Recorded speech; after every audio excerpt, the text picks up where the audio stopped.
RS பிரமாதமாக பண்ணார். நல்லா மாநாடெல்லாம் போட்டார், பெரிய நாடகங்கள்லாம் போட்டாங்க, அரங்கம் கட்டினாங்க, சிறப்பாக கட்டினாங்க. அதுக்கு பின்னால் வந்து எம்சிபிஎஸ் நம்ம பாலசுந்தரம் நம்ம ஊருக்காரு இந்த மதுரை போட்டார். அதெல்லாம் இப்போ மறக்க முடியாது. அவங்க கஷ்டப்பட்டு டொனேஷன் வாங்கி மதுரை கட்டினார். தலைமையாசிரியர் வரைக்கும் இதெல்லாம் செய்யறாங்க. அப்புறம் மேடை கட்டினாங்க, ஸ்டேஜ் மேடை கட்டினாங்க. ஆர்எஸ் ஜான் பீரியடில் சில தலைமையாசிரியர் எப்படியோ ஊக்கமாக பாடுபட்டாங்க இந்த பள்ளியை வளர்ச்சிக்காக. நான் எதுக்கு இதெல்லாம் சொல்றேன்னா, இந்த பழைய சம்பவங்கள்லாம் அவளை பேசுறதுக்கு வழி இல்லை. ஒன்று மட்டும் ஒன்று சொல்றேன். ஒரு கப்பலில் போனோம் தம்பி, கொஞ்சம் தயவு செய்து கவனிப்பா.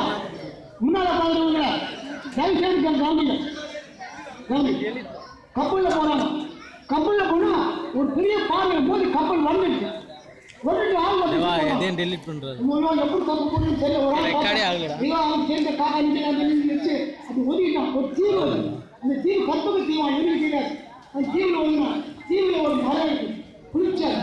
அப்பா போய் குளிச்சாரு. எல்லாரும் உட்காந்து போனாங்க. மரத்துக்கு உட்காந்து என்ன போனாங்கன்னா, சரி இந்த இடத்துல ஒரு சாப்பாடு இருந்தா நல்லா இருக்குன்னு நினைச்சோம். சாப்பாடு வந்துருச்சு. சாப்பிட்டோம். சாப்பிட்ட ஊர்ல இடம் வந்தது. ஐயா நல்லா சாப்பிட்டோம். ஒரு கட்டில் தான் நல்லா இருக்கணும். கட்டில் வந்துருச்சு. கட்டில் மாதிரி உட்காந்து ஐயா கட்டில் வந்துருச்சு. நினைச்சுதான் கொடுக்குறீங்கன்னு தெரியல. எல்லாம் சாப்பிட்டோம். கட்டில் வந்துருச்சு. ஒரு பக்கத்தில் ஒரு அழகான பொண்ணு தான் பேசினே இருக்கலாம். ஒரு பொண்ணு வந்துட்டான். அழகான பொண்ணு வந்துட்டான். என்னடா இது கேட்டதெல்லாம் வருது. ஒரு வேளை தீவில் பூதம் இருக்குமோ, நம்ம அடுத்து சாப்பிட்டு நினைச்சோம். பூதம் வந்துருச்சு. இது அடுத்து சாப்பிடுச்சு. காரணம் இவங்க நினைப்புதான். நினைச்சுதான் பழுது கட்டுனா தமிழ்ல உன்னதெல்லாம் உயர்வு இல்லை. நினைச்சுட்டு சுத்தமாக நினைங்க. வெளில எண்ணத்தை நினைங்க. நல்லா இருக்குங்க. நீங்க எல்லாம் ஒன்றைக்கு உங்களுக்கு வேலை இல்லையா, உங்களுக்கு பண்டாட்டி இல்லையா, வெள்ளிங்க இல்லையா, சுற்றுத்தாரி இல்லையா, ப்ரோக்ராம் இல்லையா, எல்லாம் இருக்கு. ஆனாலும் நம்ம அழைப்பு தவிர மதிச்சு ஒன்று இருக்கு. உங்க எல்லாருக்கும் மிக்க வழக்கத்தை தெரிவித்து கொடுறேன். நான் ஒருத்தனை பேசி நேரத்தை கொல்லக்கூடாது. மற்றவங்க நிறைய பேர் இருக்காங்க. நம்ம ஈஸியாக நம்ம நண்பர் இருக்காரு. அவருக்காக அவங்க அப்பாவையும் வாத்தியார், இவங்க அப்பாவையும் வாத்தியார். ரெண்டு பக்கம் வாத்தியார் பிடிக்கும். இவரு வாத்தியார் பிள்ளை, நான் வாத்தியார் பிள்ளை. நானும் வாத்தியார் பிள்ளை. அந்த அப்பா அவங்க வாத்தியார். எதுக்கு இதெல்லாம் சொல்றேன்னா, கொஞ்சம் சப்போர்ட் பண்ணலான்ட்டா வந்தவங்க இந்த மாதிரி பிரயோஜனம் இல்லை. கொஞ்சம் சிரிக்க வைக்கணும்.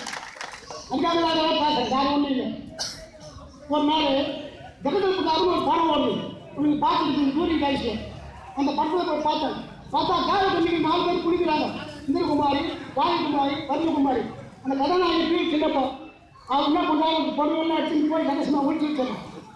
இந்த காலை தண்ணிக்கு பொருள் இல்லை. என்ன பண்ணுறதுன்னு தெரியல. அந்த ஒன்று என்னப்பா என்ன அழகப்பா, என்னப்பா என் அழகு பாருங்க. திரும்பி பார்த்தா கல்லாயிடும். சின்னப்பா கல்லா வச்சுருக்கோம். அப்படியே வச்சு கல் மாதிரி ரசாத அந்த படம் பார்த்துனேன். படம் பார்த்து நேரம் வந்தேன். எலிமெண்ட் ஸ்கூல், இங்கே எலிமெண்ட் ஸ்கூலில் படித்தோம். ஒரு பேங்க் எடுத்து எலிமெண்ட் ஸ்கூல்.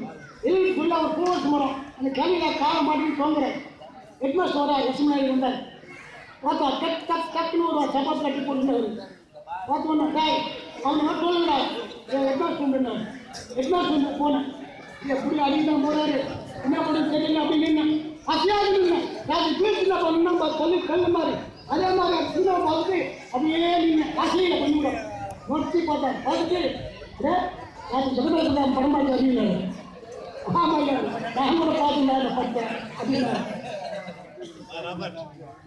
கல்லு மாதிரி அப்படியே அசையாது நின்னோம்.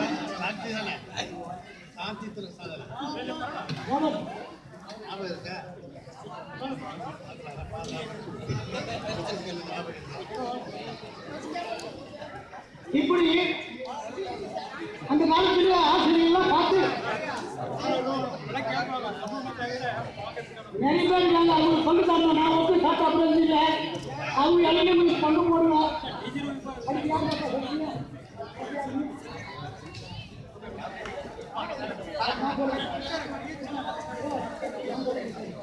அடுத்து நிகழ்ச்சியில் கவிஞர் கணக்காய் ஈச ராமன் அவர்கள் பேசுவோம்.